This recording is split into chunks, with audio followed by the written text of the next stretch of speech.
the man who was never supposed to die, has finally met his end. The indestructible, the immortal, the savage Wolverine was defeated by the same metal that made him a legend, adamantium.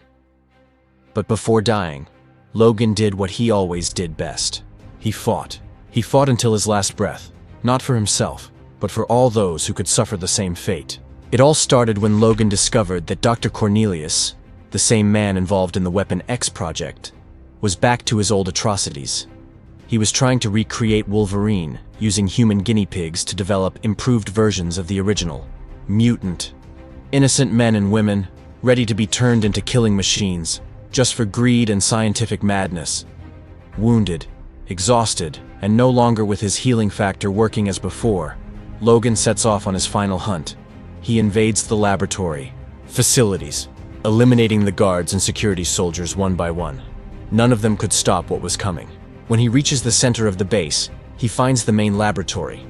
Tanks with bodies in formation, wires, tubes, and humming machines.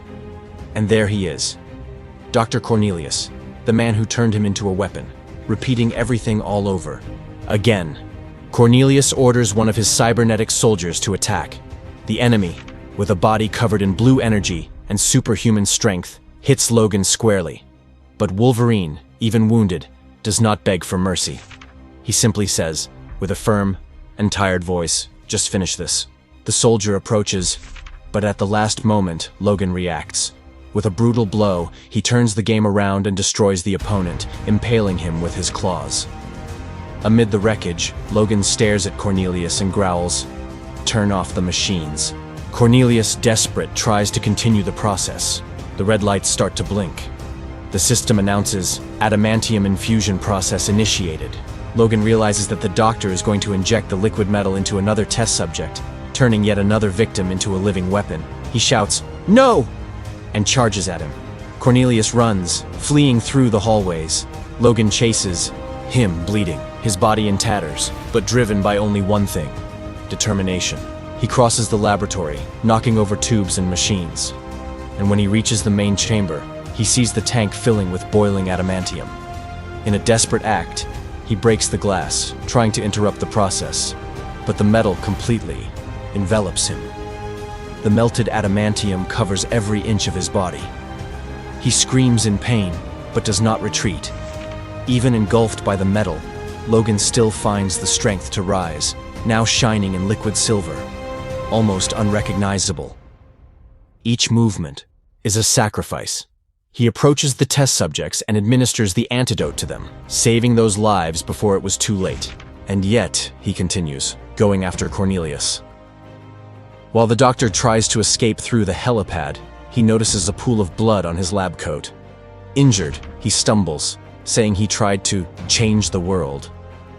But when he looks back, he sees a figure emerging from the shadows. A silhouette covered in adamantium, walking slowly, with claws glinting in the sunset. Cornelius panics. The helicopter pilot draws a weapon but hesitates. What stands before them is no longer a man. It is a living statue of metal, breathing smoke, exuding hatred and pain. The doctor falls to his knees, trying to justify his actions. "At least I tried. I tried to create something. I tried to change the world." "What did you do, Logan? What did you do beside killing people?" But Wolverine doesn't answer. He just walks in silence, looking at that man. The same one who has destroyed his life so many times. Cornelius tries to take one last step, but the blood overcomes him. He falls dead before his own creation. Logan, now covered in solid adamantium, remains motionless with a vacant stare, and for an instant, there is peace. Silence dominates the desert. The sun begins to set, bathing everything in gold. Logan looks at the horizon, and, in flashes, memories arise. The battles alongside the X-Men, the moments with Jean Grey, the time as a soldier, the professor teaching students at Xavier's school, the few moments of happiness amidst the pain. Each memory slices through his mind like a blade. He kneels slowly. His body begins to harden completely. The metal cools. The heat of the battle dissipates.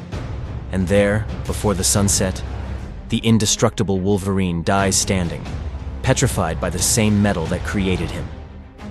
A statue of sacrifice, a legend closing its cycle. The wind blows. The light of the sunset shines on his metallic body, reflecting as if the sun itself were paying tribute to him.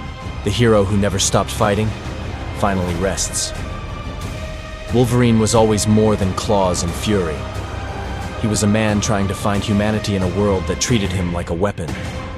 And in the end, it was that humanity that saved him, and that killed him. If you enjoyed this story and want to see more memorable moments from Marvel Comics, leave a like, subscribe to the channel, and comment on what Wolverine means to you. Because heroes may die, but legends like Wolverine will never be forgotten.